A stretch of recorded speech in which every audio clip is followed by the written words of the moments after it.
Shalom saudara, saya berharap kita semua dalam keadaan yang luar biasa.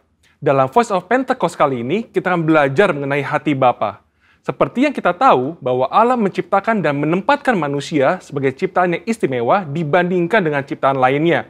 Manusia bukan sekedar diciptakan, tetapi dijadikan seturut gambar dan rupa Allah dan dihembusi dengan nafas kehidupan. Hubungan antara Allah dan manusia bukan hanya antara pencipta dengan ciptaannya, tapi sebuah hubungan yang istimewa, yaitu digambarkan seperti seorang bapa dengan anak-anaknya. Hubungan Allah dan manusia yang disamakan dengan hubungan bapa dan anak diajarkan Tuhan Yesus sendiri yang merupakan hasil dari karya penebusannya di kayu salib. Tuhan Yesus juga mengajarkan sebuah doa yang dikenal dengan doa Bapa kami, dan doa ini dimulai dengan menyebut Allah sebagai Bapa kami yang di sorga. Dalam doanya, ia juga memanggil Allah dengan sebutan Bapa. Dalam pengajarannya, ia memakai perumpamaan bapa dan anak seperti perumpamaan anak sulung dan anak bungsu. Inilah hubungan yang Allah ingin nyatakan kepada manusia ciptaannya, tetapi karena pemberontakan dan pelanggaran perintah Allah oleh manusia, maka hubungan ini menjadi rusak.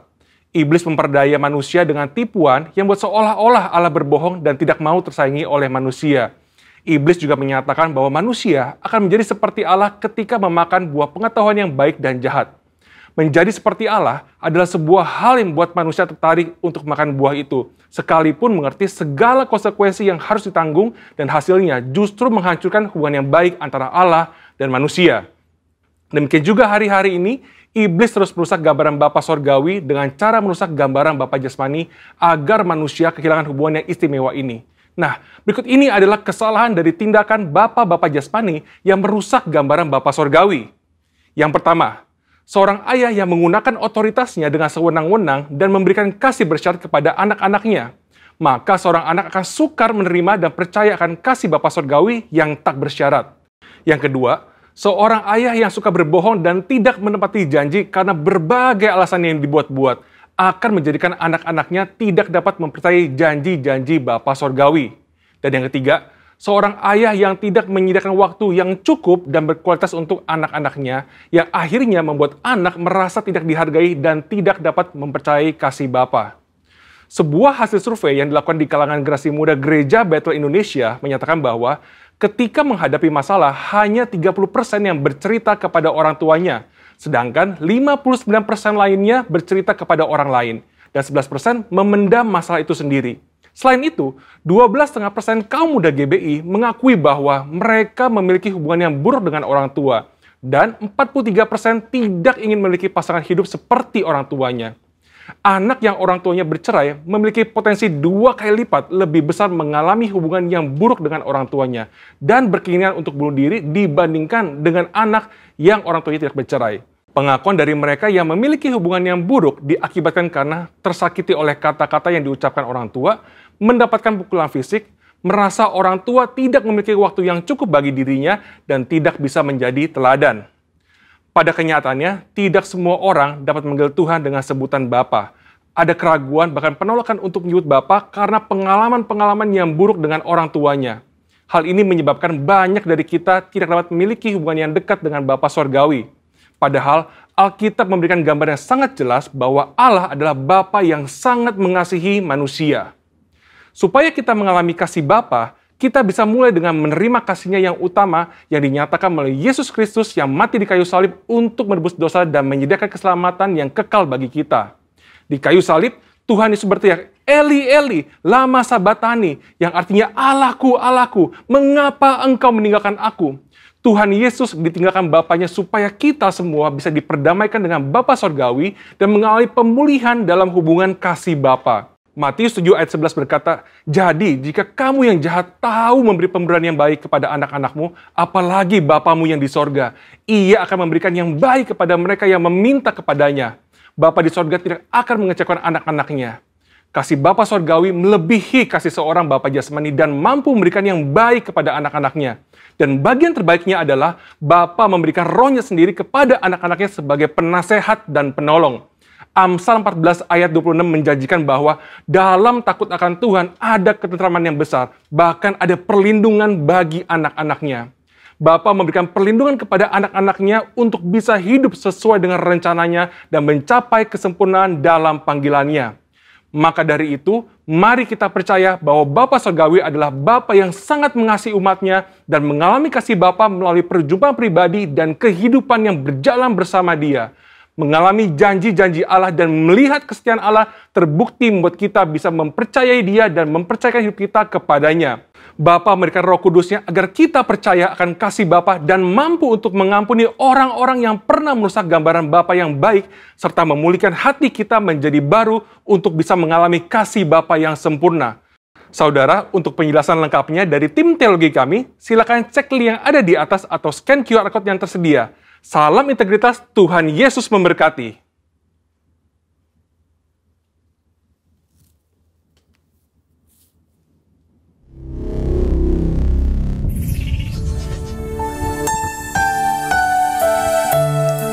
Puji nama Tuhan.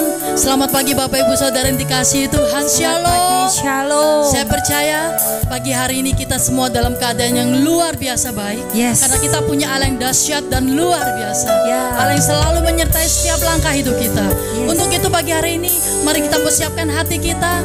Kita mau beri yang terbaik. Pujian kita, penyembahan kita di hadapan Tuhan. Yeah. Mari sama-sama kita mau tundukkan kepala. Kita akan berdoa terlebih dahulu. Sungguh kami bersyukur punya Allah yang luar biasa seperti Engkau Tuhan. Kami bersyukur Tuhan.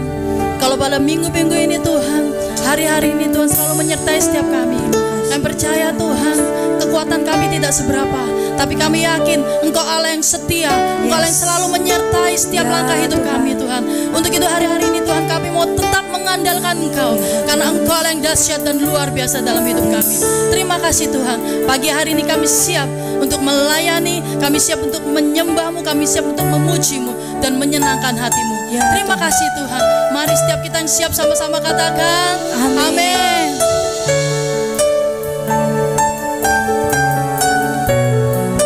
Mari sama-sama kita mau pujikan lagu ini dengan sepenuh hati. Katakan dengan iman.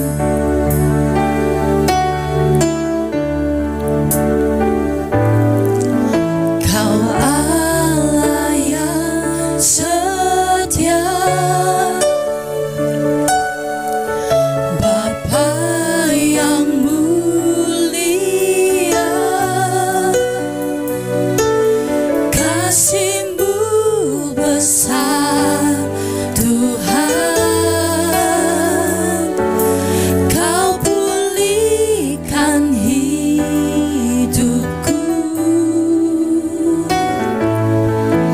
Kaulah harapanku, hidupku dalam-Mu. Terima kasih Tuhan, Kau selamatkan hidupku. Mengapa kan ku balas segala kebaikan-Mu? Segenap hatiku menyembah-Mu Yesus. Ku bersyukur padamu. Mengapa kan ku balas segala kebaikan-Mu?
bersyukur padamu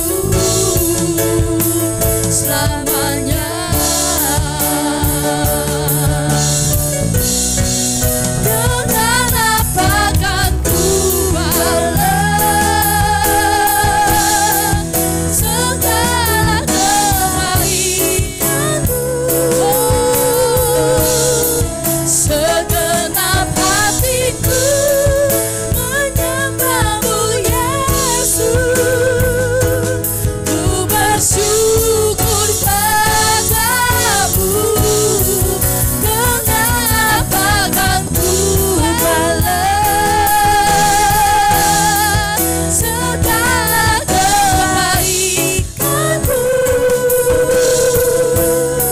Segenap hatiku menyembahmu Yesus. Ku bersyukur padamu selamanya.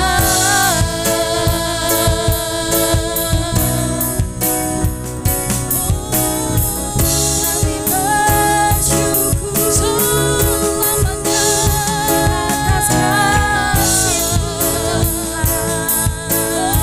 atas kebaikan-Mu di dalam hidup kami, Tuhan. Kami bersyukur, mari sembah Dia, sebab hanya Dia yang layak, sebab Dia yang layak. Haleluya, sembah, sembah, sembah Dia. Nyatakan syukurmu baginya.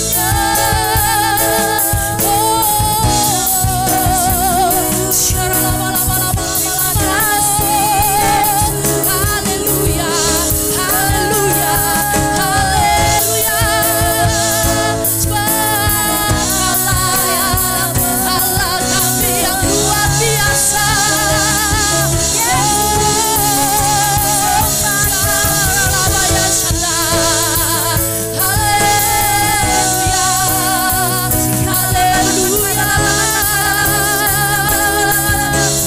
Mari angkat tanganmu, sembah Dia.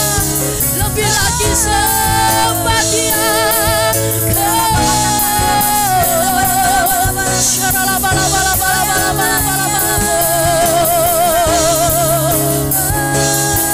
Akan kami balas Tuhan selain menyembah-Mu, selain memuji-Mu.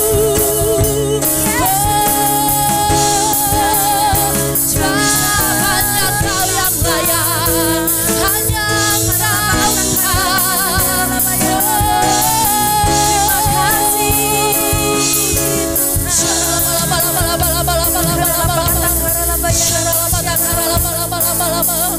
Terima kasih. Terima kasih Yesus. Terima kasih Tuhan.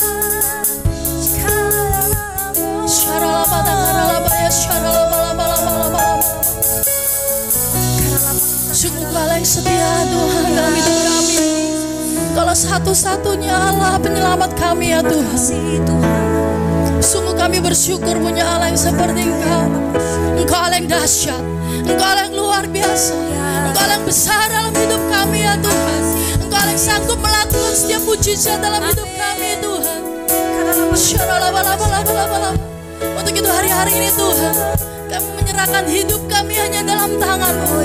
Karena kami percaya bersama-Mu kami bisa, bersama-Mu kami kuat, bersama-Mu kami dapat melakukan segala perkara. Karena Kau yang dahsyat, Kau yang luar biasa. Untuk itu hari-hari ini kami mau bersyukur Tuhan. Sungguh kami mau bersyukur. Karena kami bersyukur punya Allah yang seperti Engkau Tuhan. Kau jadikan kami sebagai biji mata-Mu. Sungguh kami berharga di mata-Mu Tuhan. Biar hari-hari ini kami mau tetap mengandalkan Kau dalam hidup kami. Biar hari-hari ini kami mau lebih melekat lagi dengan Kau ya Tuhan. Itu sebagai rasa bersyukur kami Tuhan. Dengan apa kan kami membalas Tuhan kasih setia-Mu, selain dengan kami bersyukur, bersyukur dan bersyukur Tuhan. Terima kasih ya Tuhan buat penyertaan-Mu sepanjang hidup kami. Oh Rabaya Syadalama-lama. Ku bersyukur Bapa, ku bersyukur Tuhan buat kasih setiamu di dalam hidupku. Ku bersyukur,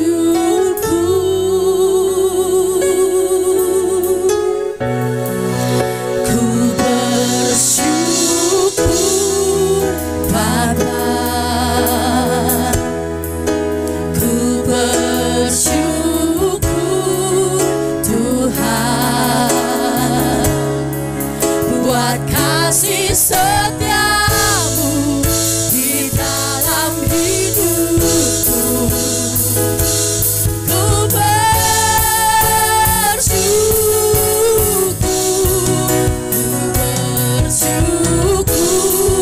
Bapa, ku bersyukur Tuhan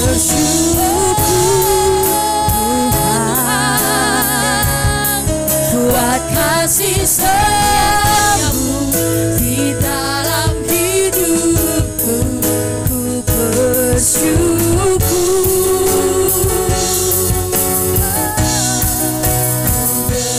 bersyukur Bapa, ku bersyukur Tuhan buat kasih setiamu di dalam hidupku.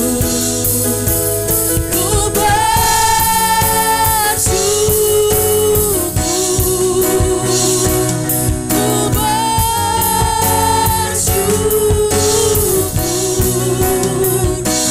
ku bersyukur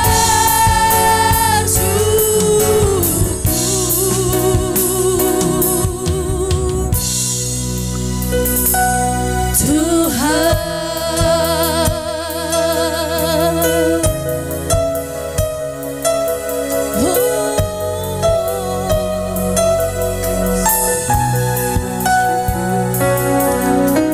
Kami bersyukur.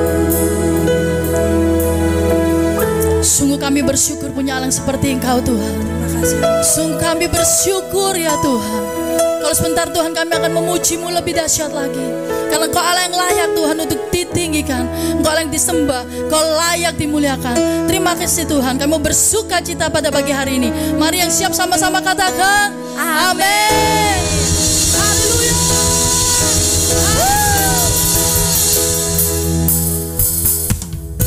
Satu Korintus 2:9 berkata, apa yang gak pernah dilihat mata, gak pernah didengar telinga, gak pernah timbul dalam hati, itu yang Tuhan sediakan bagi setiap kita yang percaya. Sama-sama katakan amin. Amin.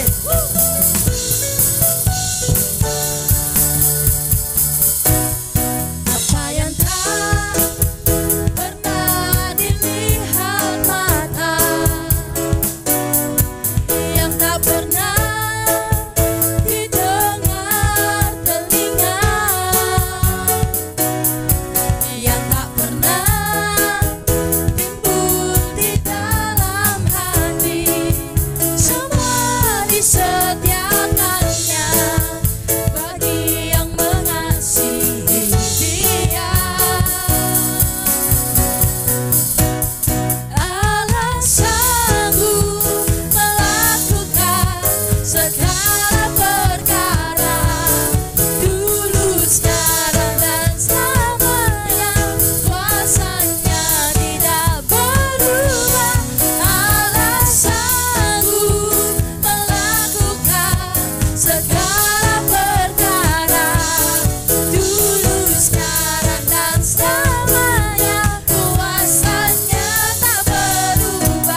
Sebab Allah sanggup, sebab Allah sanggup limpahkan segalanya. Sebab anugerahnya sangat besar bagiku. Aku diberkati, aku dilimpahi, karena Allah sanggup untuk menyediakan. Aku diberkati, aku dilimpahi, karena Allah sanggup untuk menyediakan. Aku diberkati, aku dilimpahi, atas sempurna anugerah Tuhan bagiku. Haleluya.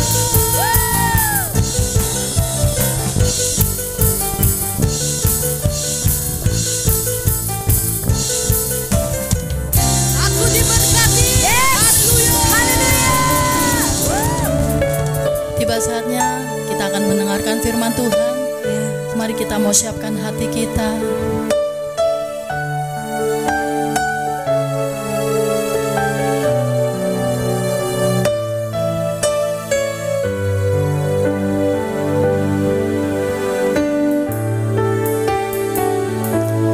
Ku hidup karena percaya, Kau yang berjanji setia.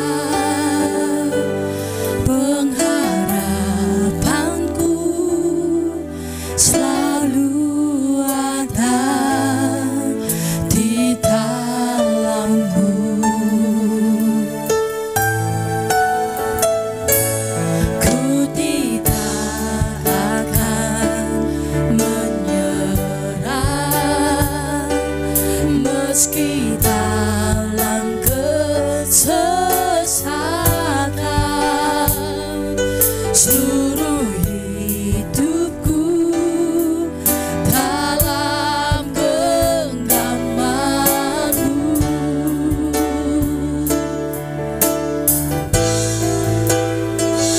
Aku punya Tuhan yang besar, yang telah berjanji tak sanggup menggenapi. Imanku bersepakat percaya kuasa-Nya. Ku terima sekarang kemenangan dari-Mu.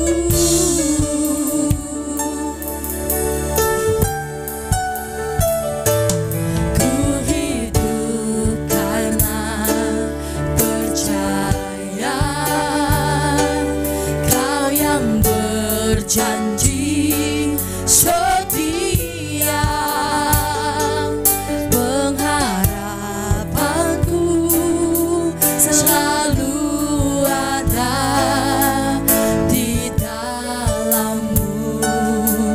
Ku tidak akan takut, ku tidak akan menyerah meski dalam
Kalau sebentar kami akan mendengarkan firman-Mu Tuhan, kiranya Tuhan Kau urapi setiap kami Tuhan.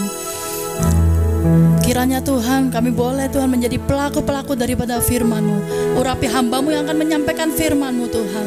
Biarlah Tuhan apa yang disampaikan Tuhan boleh menjadi berkat bagi kita semua Tuhan. Dan boleh kami menjadi pelaku-pelaku firman-Mu Tuhan. Terima kasih Tuhan. Mari yang siap mendengarkan firman Tuhan sama-sama katakan amin. Shalom, jemaat Tuhan yang dikasihi oleh Tuhan Yesus Kristus. Apa kabar? Saya percaya setiap kita aman dan diberkati oleh Tuhan Yesus Kristus. Biarlah setiap jemaat dijauhkan dari semua penyakit, semua hal-hal buruk, dijauhkan di dalam nama Tuhan Yesus Kristus. Nah, hari ini kita akan belajar kebenaran firman Tuhan. Judul khotbah saya adalah pengharapan yang menjadi kenyataan. Bapak Ibu yang dikasihi Tuhan Yesus Kristus, setiap manusia itu pasti punya pengharapan. Kalau kita sudah tidak mempunyai pengharapan, maka kita itu sudah dekat kepada kematian. Orang yang tidak berharap lagi, orang yang sudah putus pengharapannya, orang itu depresi, orang itu mudah frustasi, orang itu akan mudah melakukan tindakan-tindakan yang buruk, termasuk bunuh diri, saudaraku. Orang bisa nggak makan berapa hari, bisa nggak minum berapa waktu, tetapi orang nggak bisa 1 menit saja tidak ada pengharapan. Ketika dia sudah betul-betul nggak ada pengharapan, maka iblis akan menguasai dia dan membuat dia melakukan tindakan-tindakan bodoh. Nah, hari ini kita akan belajar bahwa setiap orang itu harus memiliki pengharapan. Firman Tuhan mengajarkan kepada kita di dalam Ibrani 6 ayat 19, saya bacakan demikian. Pengharapan itu adalah sauh yang kuat dan aman bagi jiwa kita yang telah dilabuhkan sampai ke belakang tabir. Pengharapan itu adalah sauh yang kuat dan aman bagi jiwa. Firman Tuhan mengajarkan kepada kita bahwa setiap kita ini perlu pengharapan. Pengharapan itu adalah jangkar, sauh. Jangkar atau sauh itu digunakan oleh kapal supaya kapalnya tidak terseret arus. Jadi kalau dia pengen mendarat di satu maksudnya pengen berlabuh di satu tempat, maka dia akan melemparkan jangkarnya supaya jangkar ini akan membuat posisi kapalnya itu tidak terhanyut. Saudaraku, pengharapan itu membuat kita memiliki sauh, memiliki jangkar buat jiwa kita supaya jiwa kita itu tidak terhanyut. Seperti kapal yang tidak terhanyut. Maka jiwa kita itu perlu sauh, perlu jangkar. Kenapa, saudaraku? Ketika kita mengalami begitu banyak kekecewaan, kita mengalami begitu banyak masalah, begitu banyak problem yang kita hadapi yang membuat kita semakin hari semakin kita bisa terhanyut. Dan ini sauh buat jiwa. Jiwa terdiri dari pikiran, perasaan, kehendak, saudaraku. Pikiran kita ini bisa memikirkan hal-hal yang negatif. Pikiran kita bisa melayang kemana-mana, bisa terhanyut kemana-mana. Perasaan kita bisa terhanyut kemana-mana. Ada orang yang dikuasai oleh kemarahan dan dia terhanyut kemana-mana. Orang dikuasai oleh kemarahan dan dia tidak bisa mengendalikan, saudaraku, maka dia akan terhanyut. Dia bisa mungkin bunuh orang, dia bisa melakukan hal-hal yang karena kemarahan yang meledak-ledak, saudaraku. Dia terhanyut dan dia membuat dia tidak berada di posisi semestinya karena terhanyut. Harusnya dia hidup baik-baik, oleh karena dia terhanyut oleh kemarahan, akhirnya dia berakhir di penjara, saudaraku. Kenapa? Karena dia mungkin bunuh orang, mungkin dia pukul orang, atau dia melakukan tindakan bodoh. Ada orang yang terhanyut oleh kesedihan.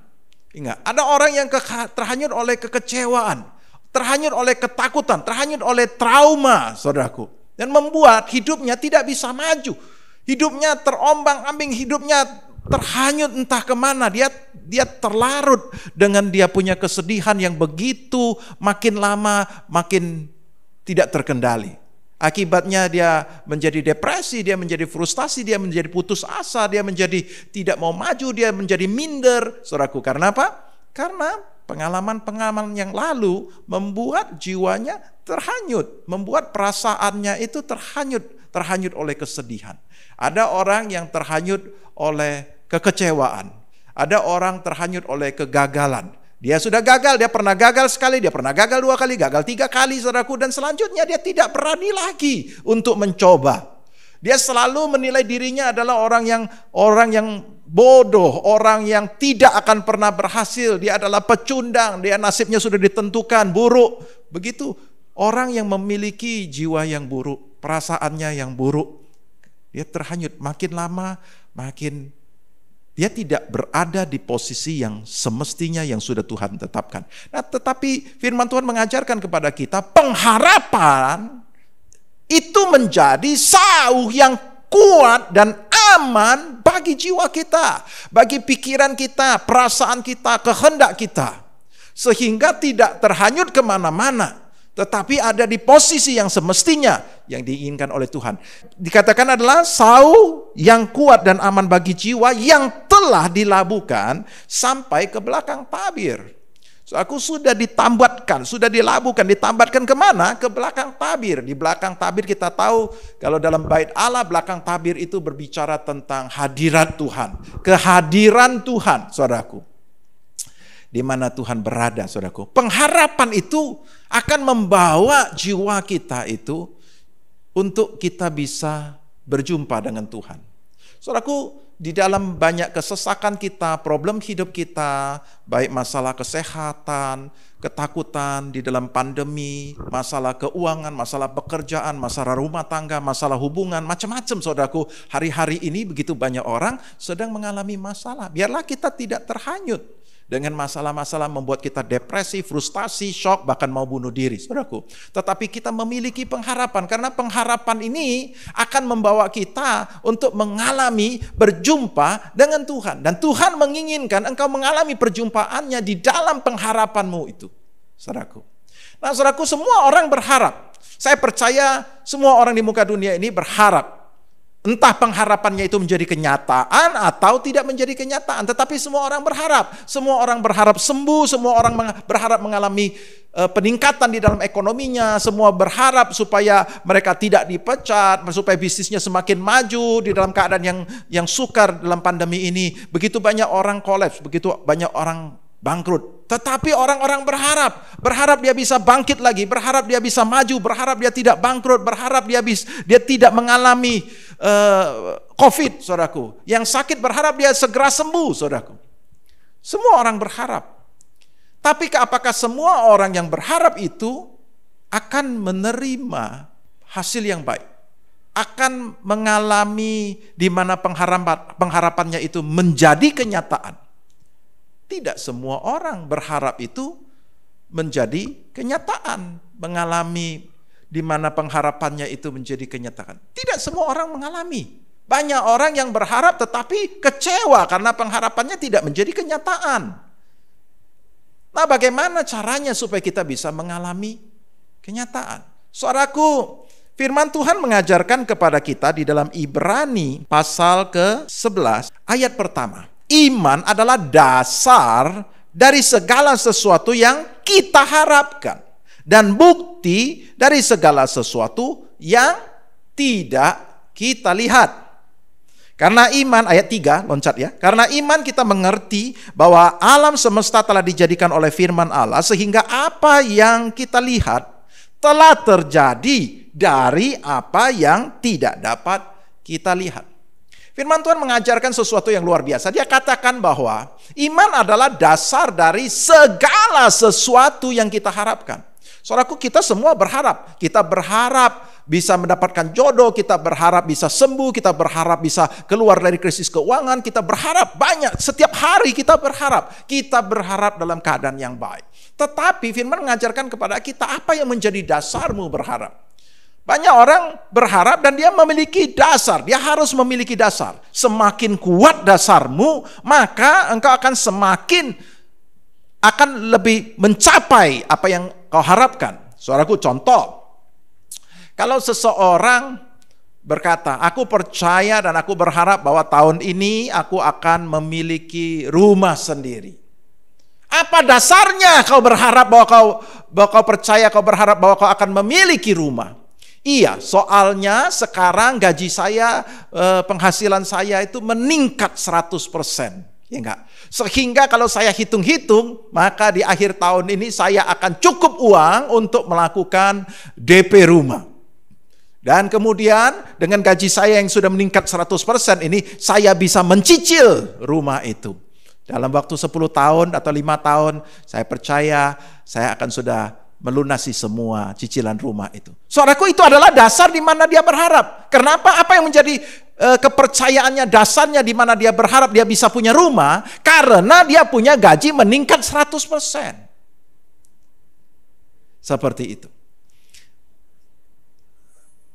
Anak angkat saya berkata, suatu kali dia kena COVID. Saya bilang, jangan takut, kamu jangan takut kepada COVID ini. Kamu pasti sembuh, Tuhan pasti akan tolong. Dia ngomong, papi aku nggak takut. Aku nggak takut. Sebab aku percaya. Kenapa aku nggak takut? Aku percaya sebab aku masih muda. Dia katakan, dia masih muda. Aku masih muda. Dan aku tidak mempunyai komorbid. Dia tidak punya penyakit bawaan. Dan ada beberapa hal lagi yang dia sebutkan. Saya ajarkan kepada dia. Oke, itu adalah sesuatu yang baik.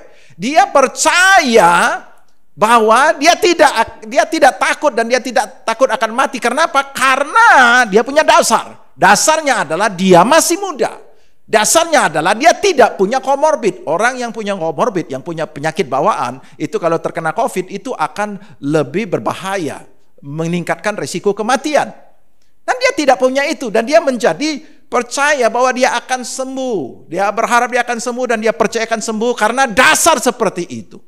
Saya kasih tahu dia, saya ajarkan kepada dia, kamu boleh mempunyai kondisi di mana kamu muda, kamu tidak punya komorbid, tetapi itu tidak boleh menjadi dasar untuk kamu berharap.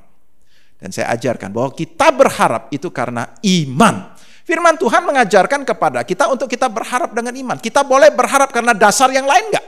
Bisa, ya enggak? Saya percaya, saya berharap bahwa tahun ini saya akan diangkat jadi manajer. Apa dasarnya kamu bisa berharap demikian? Apa dasarnya kamu ngomong demikian? Karena yang menjadi direktur sekarang ini adalah kakak ipar saya.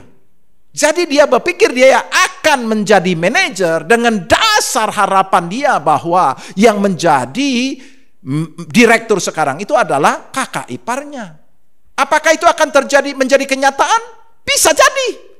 Pengharapan dia bisa menjadi kenyataan karena dia mempunyai dasar yang kuat. Dasar yang kuat apa? Karena itu adalah orang sendiri. Tetapi kalau dia nggak punya dasar yang kuat, apakah dia bisa memperoleh? Mungkin nggak peroleh.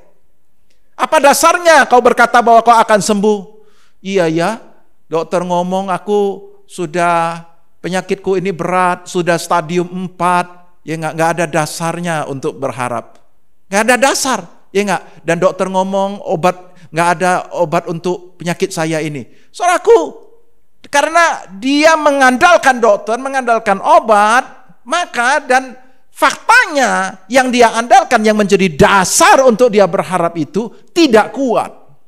Maka pengharapan dia itu tidak kuat. Ada begitu banyak orang yang berharap yang tidak memiliki dasar yang kuat. Dia berharap bisa keluar dari krisis ekonomi, tetapi dia nggak tahu apa yang menjadi dasar untuk dia bisa berharap. Dia sendiri frustasi, dia nggak tahu bagaimana bisa keluar. Dia nggak punya dasar untuk berharap bahwa dia akan mengalami terobosan di dalam ekonomi. Dia nggak punya dasar bahwa dia bisa sembuh. Nggak ada dasar yang kuat. Banyak orang berharap dan tidak mengalaminya. Karena apa? Karena dia tidak punya dasar yang kuat. Tetapi hari ini firman Tuhan mengajarkan kepada kita, di hadapan Tuhan, kau boleh punya dasar-dasar yang lain, tetapi yang paling penting kau harus memiliki dasar. Fondasi daripada harapanmu adalah iman. Kalau kau punya iman, iman ini berbicara tentang percaya kepada Tuhan, percaya kepada firman Tuhan. Dan firman Tuhan mengajarkan kepada kita, iman adalah dasar dari segala sesuatu yang kau harapkan. Segala sesuatu. Jadi kalau kau menempatkan pengharapanmu dan kau tempatkan dasarnya adalah bukan karena koneksi, bukan karena keuanganmu, bukan karena keuanganmu kau percaya kau bisa sembuh, kau bisa berobat ke luar negeri, bukan karena koneksi kau percaya kau bisa ditolong, ada orang bisa angkat kamu, bukan karena yang lain-lain itu. Bukan karena keadaan teknologi sekarang, bukan karena koneksi, bukan karena keuangan, bukan karena kemampuanmu, bukan segala sesuatu. Bukan itu, bukan. Tetapi iman, kepercayaanmu kepada Tuhan, kepercayaanmu kepada firman Tuhan menjadi dasar.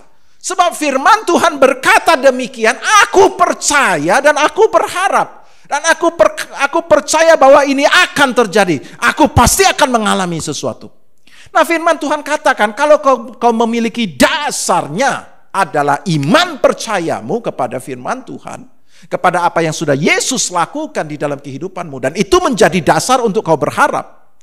Karena firman Tuhan katakan bahwa Yesus sudah menanggung penyakitku.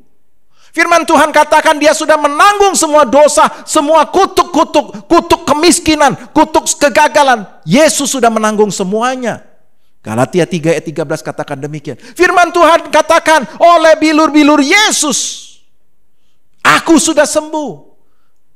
Dan saudaraku, ketika yang menjadi dasar itu adalah firman Tuhan, karena firman Tuhan katakan Yesus sudah melakukannya buatku, aku percaya aku sembuh. Aku percaya aku akan keluar dari krisis keuangan ini. Aku percaya rumah tanggaku akan pulih. Aku percaya aku akan semakin naik dan tidak turun.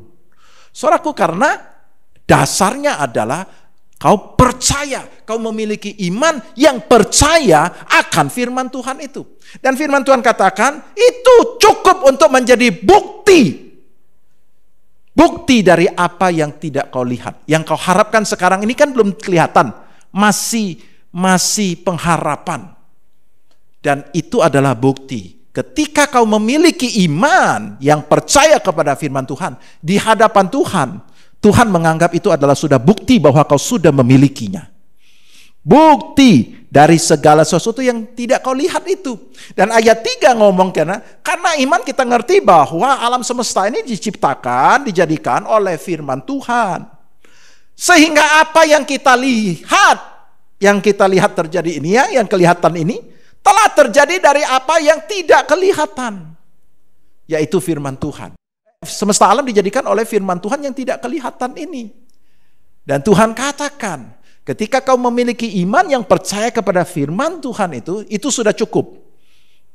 Itu sudah cukup. Ketika kau jadikan itu menjadi dasar kau berharap, maka Tuhan ngomong, kau sudah cukup. Kau sudah memiliki bukti. Dan kau akan melihat firman Tuhan yang kau percayai, yang kau imani itu, dari yang tidak kelihatan itu akan menjadi kelihatan. Akan terjadi, terwujud di dalam kehidupanmu. Itu yang Tuhan ajarkan kepada kita. Yesus mengajarkan kepada kita untuk percaya. Seluruh perjanjian baru, fokus utamanya, berita utamanya adalah percaya kepada Injil Kerajaan Allah. Percaya kepada apa yang Yesus lakukan buat kita. Ketika kau percaya, kau memiliki iman yang percaya, maka kau akan mengalami apa yang kau harapkan itu akan menjadi kenyataan. Apakah seseorang ketika dia baca firman Tuhan kemudian dia langsung punya iman? Firman Tuhan katakan di dalam Roma 10 ayat 17 bahwa iman itu timbul dari pendengaran dan pendengaran akan firman Kristus. Jadi ketika kita baca firman Tuhan, iman itu akan muncul, akan timbul. Iman itulah kemudian menjadi dasar kita berharap. Iman itu adalah berbicara tentang kepercayaan kita kepada firman Tuhan yang kita baca tadi itu. Iman, kepercayaan kita itu timbul dari pendengaran akan firman Kristus. Firman Tuhan Yesus Kristus. Ketika kita baca firman Tuhan itu, maka kemudian lambat laun iman itu akan muncul. Membuat kita menjadi percaya kepada firman Tuhan. Apakah semua orang yang baca firman Tuhan, apakah semua orang yang dengar firman Tuhan, kemudian dia sudah langsung dikategorikan sebagai orang yang memiliki iman? Tidak.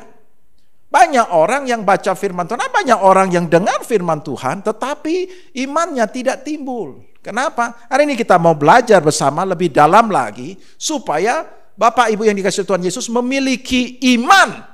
Iman yang betul-betul kuat. Iman di mana engkau akan menjadikan semua pengharapanmu itu menjadi kenyataan. Iman di mana kau bisa menerima kasih karunia yang sudah Tuhan sediakan buat kita dengan limpah. Saudaraku, mari kita buka firman Tuhan di dalam Matius pasal ke-13. Judulnya adalah perumpamaan tentang seorang penabur. Saya akan bacakan dari ayat 3D ya, gitu ya. Bagian B-nya. Katanya, adalah seorang penabur keluar untuk menabur. Pada waktu ia menabur, sebagian benih itu jatuh di pinggir jalan, lalu datanglah burung dan memakannya sampai habis. Sebagian jatuh di tanah yang berbatu-batu, yang tidak banyak tanahnya, lalu benih itu pun segera tumbuh karena tanahnya tipis. Tetapi sesudah matahari terbit, layulah ia dan menjadi kering karena tidak berakar. Sebagian lagi jatuh di tengah semak duri, lalu makin besarlah semak itu dan menghimpitnya sampai mati. Dan sebagian jatuh di tanah yang baik lalu berbuah. Ada yang 100 kali lipat, ada yang 60 kali lipat, dan ada yang 30 kali lipat. Siapa bertelinga, hendaklah ia mendengar. Kita loncat ayat ke-19. Ayat ke-19 adalah penjelasan tentang itu.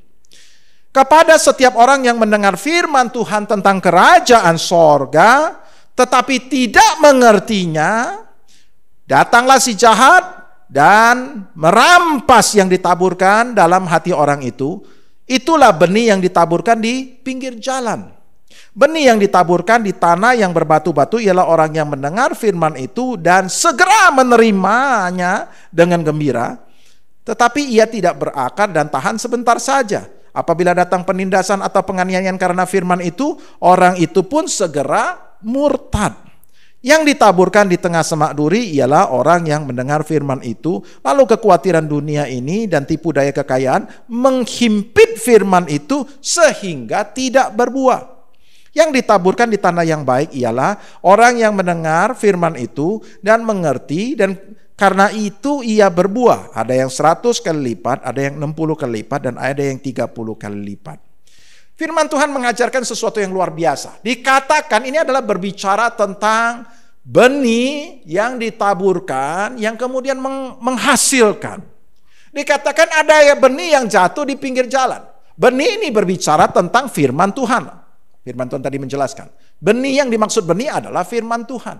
Dan yang dimaksud tanah adalah hati kita. Hati ini adalah tempat kita percaya. Kita bisa percaya. Nah, dikatakan ada benih yang ditaburkan. Tetapi dia jatuh di tanah yang keras. Di tanah yang hatinya yang keras, saudaraku. Dan dikatakan, maka benih ini kemudian dicuri oleh si iblis, saudaraku. Nah, apa yang dimaksudkan tanah yang keras? Tanah yang keras artinya dikatakan adalah orang itu tidak mengerti. Tetapi tidak mengerti, datanglah si jahat dan merampas yang ditaburkan dalam hati orang tersebut. Itu adalah benih yang ditabur. Jadi ketika benih tersebut ditaburkan di tanah yang keras dan kemudian dia bisa dicuri oleh si burung, saudaraku, artinya benih tersebut tidak tertanam, saudaraku. Dengarkan baik-baik. Dengarkan baik-baik. Firman Tuhan mengajarkan kepada kita bahwa ada benih yang ditaburkan. Maksudnya sudah benar, sudah mau ditaburkan kepada tanah tersebut. Tetapi faktanya benih tersebut tidak masuk. Benih tersebut dicuri. Dan benih yang tidak pernah tertanam, tangkap ini baik-baik. Benih yang tidak pernah tertanam dalam tanahnya, dalam hatinya. Maka benih itu selama-lamanya tidak pernah akan berbuah. Karena apa? Karena tanahnya, hatinya tidak tertanam benih. Benihnya sudah hilang, udah dicuri. Ini berbicara tentang apa? Ini berbicara tentang orang yang tidak tertarik kepada firman Tuhan.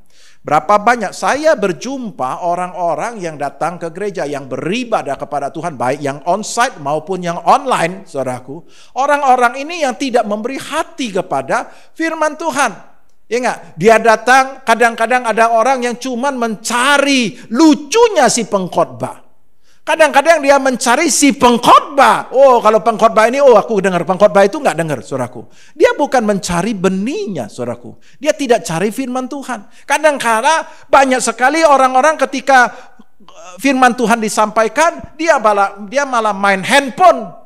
Dia main handphone dari awal ibadah sampai dia datang ke beribadah itu hanya sebagai syarat aja sebagai orang Kristen. Tetapi dia tidak sungguh-sungguh mau memberikan hatinya untuk menyembah Tuhan. Dan ketika firman Tuhan ditaburkan, dia juga tidak tertarik kepada firman Tuhan. Ada yang tidur, ada yang main handphone, ada yang pikirannya melayang-layang, saudaraku. Benih tersebut tidak pernah tertanam di dalam tanah tersebut, di dalam hati tersebut. Karena apa? Karena firman Tuhan itu tidak direspon. Atau dia mendengar firman Tuhan tetapi dia tidak mengerti. Hari ini kita belajar, kalau kau tidak mengerti kepada firman Tuhan yang kau baca atau kepada firman Tuhan yang kau dengar dari khotbah itu, kau harus menggalinya, kau harus mencari tahu, kau harus membuat dirimu mengerti firman Tuhan itu. Barulah benih tersebut bisa tertanam di dalam kehidupanmu. Ketika kau tidak mengerti firman Tuhan itu, maka firman Tuhan tidak akan tertanam. Ketika kau mengalami masalah, ketika kau mengalami problem di dalam kehidupanmu, entah problem kesehatan, entah problem keuangan, maka firman Tuhan itu tidak pernah muncul di dalam pikiranmu. Dia nggak akan muncul. Kau akan langsung memikirkan cara untuk mengatasi masalahmu. Kau akan memikirkan bagaimana caranya, kemana saya harus mencari, tetapi itu bukan firman Tuhan. Yang kau pikirkan itu bukan firman Tuhan. Kamu lagi memikirkan, saya harus cari dokter ini, saya harus cari obat ini, saya harus berusaha ini. Tetapi tidak ada satupun firman Tuhan yang berhubungan dengan kesehatanmu, atau keuanganmu, atau masalah keluargamu, yang nyangkut di dalam pikiranmu. Karena apa? Karena dia tidak pernah tertanam. Itu adalah yang pertama. Ketika kau tidak sampai mengerti firman Tuhan itu, maka firman Tuhan tidak pernah tertanam. Tetapi firman Tuhanlah, Tuhan katakan ketika kau mengerti itu, maka firman Tuhan itu, kebenaran itu akan memerdekakan kamu. Tetapi kebenaran tidak pernah memerdekakan kamu. Karena apa? Dia tidak tertanam. Dia tidak kuat ada di dalam hatimu, saudaraku. Dia sudah dicuri oleh burung, dicuri oleh iblis, saudaraku. Dan iblis sangat senang ketika kau tidak tertarik kepada firman Tuhan. Dia sangat senang ketika kau tidak membaca firman Tuhan. Dia tidak akan pernah tertanam dalam hatimu. Dia sangat senang ketika semua janji Tuhan, semua yang dilakukan oleh Tuhan Yesus tidak pernah kau ketahui dan tidak dimengerti oleh dirimu. Dia sangat senang. Sehingga kau tidak pernah mengalami kasih karunia yang limpah yang sudah Tuhan berikan, siapkan untuk dirimu. Nah, kau tidak pernah mengertinya, kau tidak pernah mengetahuinya, dan iblis tertawa terbahak-bahak. Apa yang sudah Yesus kerjakan di dalam dirimu, kau tidak mengerti. Orang yang tidak mengerti firman kerajaan Allah, itulah yang diinginkan oleh iblis. Kau tidak akan pernah mengalami semua itu. Nggak pernah mengalami. Yesus menjelaskan kepada kita, setiap orang yang mendengar firman tentang kerajaan sorga, firman tentang kebenaran, tentang apa yang Yesus kerjakan bagi kita, maka dan tidak mengertinya, maka itu dicuri oleh si jahat. Yang kedua adalah orang yang mengerti. Nah, ini adalah orang yang sudah mengerti, dan dia menerima firman Tuhan itu dengan hati yang gembira. Puji Tuhan, aku mengerti, rupanya Yesus sudah menanggung penyakitku. Firman Tuhan katakan di dalam Yesaya 53 bahwa Yesus sudah menanggung semua penyakit dan kelemahanku. Dia sudah menanggung penderitaanku, kesengsaraanku. Wah, dia menerima dengan gembira. Dia percaya oleh bilur-bilur Yesus, aku sudah sembuh. Nah, satu kali dikatakan apa? Akan datang penindasan atau penganiayaan karena firman itu. Karena firman itu. Dan orang itu pun segera murtad di sini. Tetapi dalam bahasa Inggrisnya atau terjemahan lain saya melihat dia diterjemahkan bahwa orang itu akan segera tersandung, saudaraku. Nah, saudaraku, ini adalah tipe orang yang kedua, dia mengerti akan firman Tuhan, tetapi belum berakar kuat, saudaraku. Kenapa? Dia baru mengerti, saudaraku ya. Dan kemudian ketika kau mengerti, iblis akan langsung tes. Benar nggak kau percaya? Benar nggak kau percaya? Coba tes dulu, kau bilang kau percaya ya bahwa Yesus sudah menanggung semua penyakit ya? Oke, coba kasih dulu, ya nggak? Tiba-tiba kita mengalami sakit, saudaraku. Dan apa yang kita percayai? Ya enggak? Yang pertama kali muncul adalah firman Tuhan. Oh, Yesus sudah menanggungnya. Aku nggak perlu mengalami sakit penyakit lagi. Yesus sudah menanggungnya. Oleh bilur-bilurnya aku sudah sembuh. Kata firman Tuhan. Aku percaya aku sudah sembuh. Kemudian waktu dia katakan demikian, ternyata flu-nya masih tetap. Ternyata batuknya masih tetap. Ternyata sakitnya masih tetap, saudaraku. Dan apa yang terjadi? Dia kembali lagi. Dia lupakan semua firman Tuhan ini. Mungkin itu tidak berlaku buat saya. Oh, ini mungkin adalah masalah. Ini adalah yang dulu, ini zaman Rasul, zaman kisah para Rasul. Ini bukan masa sekarang punya. Dan kemudian dia melupakan firman Tuhan itu. Dia tersandung, saudaraku. Dia balik lagi kepada pola pikir seperti orang-orang dunia pada umumnya. Dia mulai memikirkan cari dokter ini kah, atau obat ini kah, dan firman Tuhan sama sekali tidak pernah berlaku lagi di dalam firman itu, sudah dia lupakan, saudaraku. Ini orang yang tidak berakar, saudaraku. Jadi ketika dia mempercayai firman Tuhan, dan ketika dia berusaha untuk menerapkan firman Tuhan, dan dia tidak melihat hasilnya saat itu juga, atau dalam waktu yang singkat itu, maka dia segera meninggalkan firman Tuhan itu. Dia tidak tetap percaya. Dia tidak berakar. Saudaraku, dengarkan baik. Apapun yang kau percayai, kau akan melihat sesuatu akan terjadi, dan itu adalah untuk menyerang firman tersebut. Itu adalah penindasan karena firman tersebut. Apakah kau betul-betul percaya, betul-betul mengimani, ataukah engkau hanya percaya iseng-iseng? Kalau percaya, aku percaya aku sudah sembuh. Kalau ternyata enggak, ya sudah, enggak apa-apa. Iseng-iseng berhadiah, saudaraku. Itu belum. Itu berarti kau tidak berakar. Demikian juga tentang masalah keuangan kita. Demikian juga masalah keluarga kita. Apa yang dikatakan oleh firman Tuhan? Apakah kau mempercayainya? Dan Tuhan mengajarkan kepada kita untuk kita mempercayai.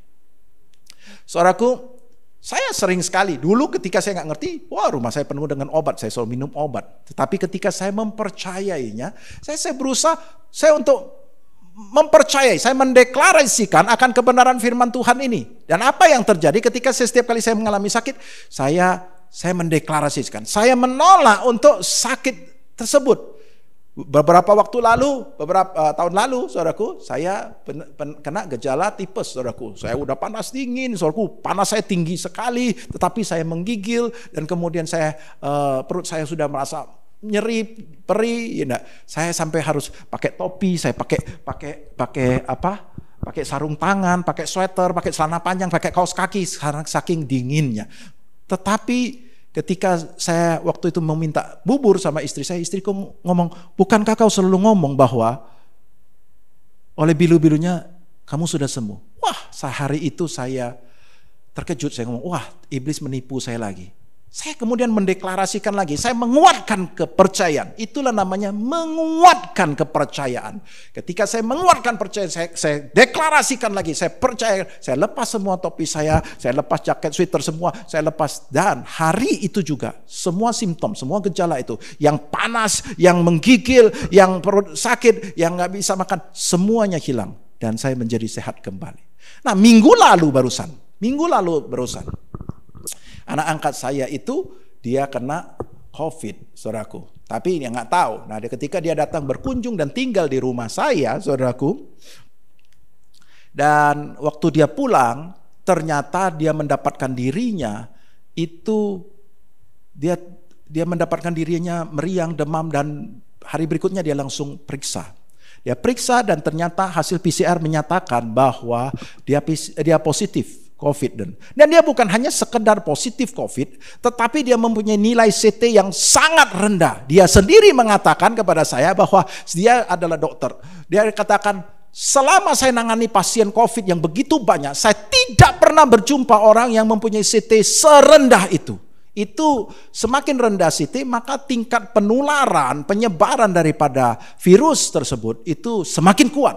Dan dia sangat amat kuat. Nah saudaraku, saya selama 3 hari bersama dia, sepanjang hari selama 3 hari, saya kemungkinan sangat amat besar untuk tertular. Dan kemudian di rumah saya ada mama mertua saya. Mama mertua saya itu saat itu sakit batuk saudaraku. Dan dia memeriksa mama mertua dengan menyuruh membuka mulut, dan dia tidak pakai masker. Mama mertua tidak pakai masker. Nah, buka mulut, oh iya itu merah ini dalam jarak yang hanya 10 cm. Tidak ada yang pakai masker, dan dia mempunyai COVID, saudaraku. Saudaraku, ini adalah hampir mustahil kalau kita bisa tidak tertular, saudaraku. Karena apa? Karena dia positif COVID, dan dia punya CT yang sangat amat rendah sekali. Artinya dia punya tingkat penularannya sangat amat kuat sekali. Saudaraku, secara manusia kita akan menjadi khawatir, saudaraku. Apalagi mama mertua sudah usia 81 tahun. Dan saya selalu ada bersama dia juga, saudaraku. Tetapi saya menguatkan kepercayaan. Malam itu ketika saya mendapatkan berita bahwa dia COVID, wah badannya seluruhnya sakit, kepalanya sakit, dan dia nggak bisa tidur, macam-macam, saudaraku. Dan waktu saya menguatkan dia dan kami berdoa. Malam hari ketika saya tidur, saya pun mengalami demikian. Saya mengalami badan saya mulai sakit, saya mulai demam, ya enggak. Saya mengalami sepertinya apa yang dia alami kok saya sekarang alami, saudaraku. Tetapi waktu tengah malam saya tidur, Tuhan ingatkan kepada saya lagi akan untuk mempercayai firman Tuhan. Saya mendeklarasikan di malam saya tidur itu, tengah malam saya deklarasikan, saya itu sehat. Yesus sudah menanggung semua penyakit dan kelemahanku. Aku tidak perlu menanggung lagi. Oleh firman Tuhan katakan, oleh bilur-bilurnya aku sudah sembuh. Aku perkatakan aku orang sehat, aku tidak ada sakit penyakit, dan aku menolak COVID. Aku menolak sakit penyakit. Dan kemudian saya tidur. Singkat cerita, besok pagi saya bangun dalam keadaan sehat. Dan saya pergi tes COVID, saudaraku. Saya tes antigen dan saya mendapatkan diri saya negatif.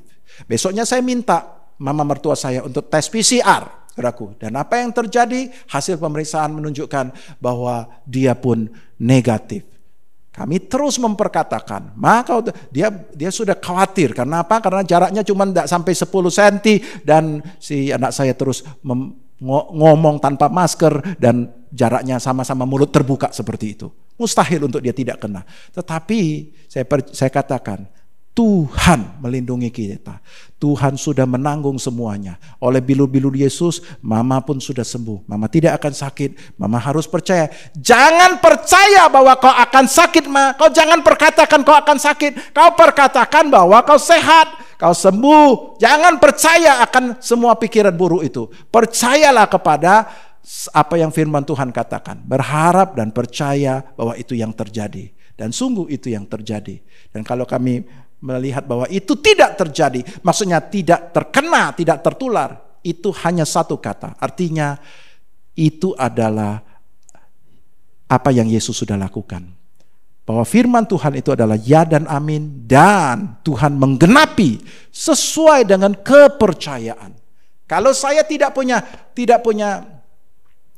kepercayaan yang kuat dan itu tidak berakar, saya akan mulai takut, pikiran saya mulai negatif, saya akan mulai merasakan, saya mulai merasakan demam, merasakan ini, dan semua pikiran negatif. Dan semua yang ku percaya adalah, percaya aku sakit, maka jadilah aku sakit. Tetapi aku menolak untuk mempercayai itu. Aku mempercayai bahwa aku sehat. Hal yang ketiga adalah bahwa firman Tuhan itu bertumbuh. Tetapi seiring dengan bertumbuhnya, dia sudah berakar dan dia bertumbuh, tetapi seiring dengan bertumbuhnya, sebelum dia menghasilkan buah, apa yang terjadi? Ternyata setan iblis menaburkan kekhawatiran di dalam hidup kita, sehingga kekhawatiran ini juga bertumbuh. Dan kemudian ada godaan dari dunia ini. Ingat, ada godaan, ada kekhawatiran, dan kemudian ini bertumbuh makin besar. Dan firman Tuhan katakan, kekhawatiran inikah atau godaan ini kemudian menghimpit firman Tuhan itu, sehingga firman-Nya tidak menghasilkan buah. Firman-Nya mati, saudaraku. Saudaraku, ini berbicara tentang ketika kita berusaha mempercaya dan kita tidak melihat itu hasil terjadi. Tetapi kemudian kekhawatiran kita ini makin bertambah besar. Kita, loh, kalau nanti aku bangkrut bagaimana? Loh, nanti kalau betul-betul aku cerai bagaimana? Loh, kalau nanti kalau ternyata aku mati bagaimana ini? Kalau penyakitnya memburu aku mati gimana? Dan kemudian kita memiliki pikiran-pikiran yang negatif. Kekhawatiran itu makin bertumbuh, makin kuat, mengalahkan iman percaya kita. Menghimpit, membuat iman percaya kita ini menjadi lumpuh mati, saudaraku. Dan itu tidak akan menghasilkan di dalam hidup kita. Benih tersebut tidak menghasilkan buah. Berapa banyak orang yang ada di dalam posisi seperti ini. Dia percaya, dia udah menerima firman Tuhan. Dia udah percaya, dia udah mulai berakar. Tetapi dia membiarkan kekhawatirannya juga bertumbuh. Dia mulai banyak mendengarkan berita-berita negatif. Dia banyak membaca berita-berita yang wah ini si itu sudah mati, si itu mati karena itu situ, dan kemudian itu membuat dia takut. Saudaraku, kau membiarkan kekhawatiran itu bertumbuh besar. Jangan biarkan kekhawatiran bertumbuh besar. Ketika kau biarkan kekhawatiran, kau takut kau mati, kau takut kau nggak mengalami terobosan, kau takut kau bangkrut, kau takut kau nggak bisa survive, maka engkau tidak akan mengalami buah daripada firman yang kau percaya itu. Itu akan menghimpit engkau dan iblis yang bekerja melalui itu. Kepercayaanmu, imanmu itu goyah, saudaraku. Hari ini kita harus selalu mendeteksi. Kalau ada berita-berita yang membuat kita khawatir, singkirkan, gak usah dengar. Kalau ada godaan-godaan dan kita tahu itu adalah bertentangan dengan firman Tuhan, tolak. Jangan dekati, jangan. Kita harus membabat habis semua semak-semak belukar itu. Supaya dia tidak boleh bertumbuh. Sehingga yang bertumbuh adalah firman Tuhan aja. Maka yang terjadi adalah hal yang keempat. Hal keempat adalah orang yang dimana benih itu tertanam dalam hatinya dan bertumbuh dengan subur, saudaraku. Dan dia mengerti, saudaraku. Dan Alkitab mencatat, dia menerima buah 30, 60, bahkan 100 kali lipat. Demikianlah firman ini bertumbuh, Bapak Ibu yang kasih Tuhan Yesus Kristus. Ketika kita baca firman Tuhan, apakah itu langsung muncul? No, ternyata ada proses. Ada 3 hal. Yang pertama, kau harus mengerti dulu firman Tuhan. Bukan hanya sekedar dengar asal lewat aja di kuping. Kalau dia tidak mengerti dan benar-benar tertanam, maka firman Tuhan itu tidak pernah akan bisa bertumbuh, apalagi berbuah. Yang kedua, kau harus berakar, kau harus percaya, dan ketika ada penganiayaan, ada cobaan, ada serangan karena firman Tuhan itu, kau harus tetap mempercayai sampai dia berakar benar-benar. Kau harus percaya terus, pegang terus kepada firman Tuhan, dan Tuhan akan membela kita. Yang ketiga adalah kau tidak boleh membiarkan semak-semak itu bertumbuh, apalagi menjadi besar dan kemudian menghimpit firman itu. Jangan biarkan ada godaan, jangan biarkan ada tekanan, jangan biarkan semak-semak kekhawatiran itu bertambah besar dan membuat kita kehilangan iman kita untuk mempercayai firman Tuhan itu. Iman ini akhirnya benih tersebut itu terhimpit, mati, tak bisa menghasilkan. Mari kita babat terus, secara berkala periksa dulu terus kehidupan kita. Engkau akan melihat semuanya itu akan terjadi dalam kehidupanmu. Berbuah 30, 60, 100 kali lipat. Bukan karena kepandaianmu, bukan karena kehebatanmu, bukan karena dasar-dasar yang lain. Bukan karena dasar koneksimu, bukan karena uangmu, bukan karena dokternya yang hebat. Bukan semuanya. Tetapi karena imanmu yang mempercayai kepada kebenaran firman Tuhan, kau akan melihat semua yang sudah Yesus sediakan bagimu. Semua yang sudah Yesus kerjakan, semua yang sudah tercatat dalam firman Tuhan itu akan terjadi di dalam kehidupanmu. Dan kau akan melihat tercengang-cengang sementara orang lain sedang mengalami krisis, engkau tidak. Engkau akan keluar sebagai pemenang. Engkau akan melihat setiap firman yang kau percayai, firman kerajaan Allah itu akan membuat engkau mengalami hidup yang penuh dengan kasih karunia, hidup yang berkemenangan. Oleh karena Kristus Yesus, Tuhan yang kita sembah. Mari kita bersatu dalam Doa. Bapa kami di sorga, kami sungguh bersyukur kami memiliki Engkau. Kami bersyukur bahwa kami sekarang adalah ciptaan baru. Kami bersyukur kami adalah anak-Mu.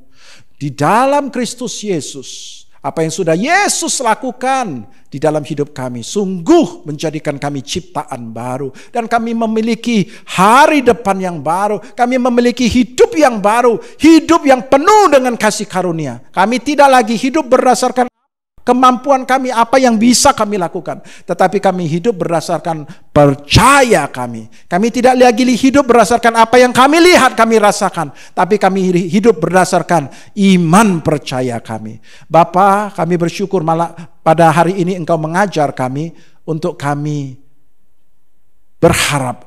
Engkau mengajar kami untuk jangan sampai kami berhenti berharap, tetapi kami terus berharap karena pengharapan itu adalah jangkar yang sangat kuat yang membuat jiwa kami tidak akan terhanyut kemana-mana, tetapi akan ditambatkan kepada hadirat-Mu, kepada Engkau sendiri. Pengharapan kami ini, Tuhan, terima kasih, kami akan landaskan, dasarkan, yaitu kepada iman percaya kami, kepada firman-Mu, bukan kepada dasar-dasar yang lain.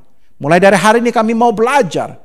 Setiap kali kami berharap, entah itu masalah keuangan kami, masalah kesehatan kami, masalah hubungan kami, masalah apapun, ajar kami untuk kami tidak berharap karena dasar yang lain. Bukan karena koneksi, bukan karena uang kami yang banyak, bukan karena orang manusia-manusia. Ajar kami untuk kami berharap oleh karena kami percaya firman-Mu yang mengatakan demikian. Oleh karena kami percaya Yesus sudah melakukannya demikian bagi kami, Tuhan. Ajar kami Bapa, biarlah setiap iman firman Tuhan yang kami dengar Bapa boleh menimbulkan iman, membangkitkan iman percaya kami. Iman yang bukan hanya sekedar mendengar, tetapi iman yang sungguh-sungguh percaya. Yang kami mengerti akan setiap kebenaran firman Tuhan, yang tertanam dalam diri kami Tuhan, yang berakar Tuhan Yesus.